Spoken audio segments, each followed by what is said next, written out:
नमस्कार, सुरेखा रेसिपीमध्ये तुमचे खूप खूप स्वागत आहे। आज मी तुम्हाला हरभऱ्याची डाळ टाकून भोपळ्याची भाजी बनवून दाखवणार आहे। त्यासाठी इथे आपल्याला एक भोपळा घ्यायचा आहे। भोपळा आपल्याला कवळा घ्यायचा आहे, म्हणजे कडू लागत नाही। त्याची साल काढून आपल्याला हा मस्त बारीक कापून घ्यायचा आहे। हा कापलेला भोपळा आपल्याला एका बाउलमध्ये टाकायचा आहे आणि त्यामध्ये पाणी टाकायचं आहे, म्हणजे भोपळा काळा पडणार नाही। या भाजीत टाकण्यासाठी हरभरा डाळ मी 2 तास भिजवून घेतलेली आहे। ही मस्त आपली डाळ भिजलेली आहे। आता गॅसवरती कढई ठेवायची आहे आणि त्यामध्ये 2 मोठे चमचे तेल टाकून घ्यायचं आहे।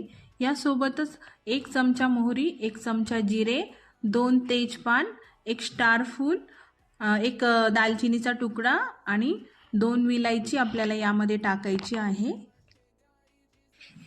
आता यामध्ये 2 लाल मिरच्या, 2 हिरव्या मिरच्या, मिरचीचे मी तुकडे करून घेतलेले आहे। 2 कांदे मी बारीक कापून घेतलेले आहे, ते यामध्ये टाकायचे आहे। त्याचबरोबर अद्रक लसूण पेस्ट यामध्ये टाकायची आणि मस्त 1 मिनिटभर आपल्याला हे फ्राय करून घ्यायचं आहे।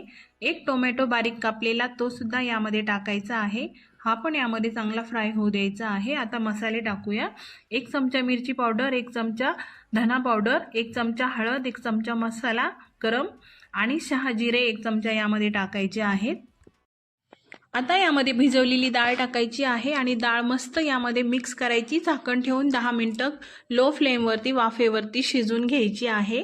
डाळ शिजली की यामध्ये भोपळा आपल्याला टाकायचा आहे। भोपळा पण चांगला मिक्स करायचा। त्यामध्ये थोडे पाणी टाकायचे, जितके तुम्हाला घट्ट पातळ भाजी हवी त्याप्रमाणे, आणि शेवटी आपण चवीनुसार मीठ आणि कोथिंबीर टाकून घेणार आहोत आणि हे शिजून घेणार आहोत 10 मिनिटं।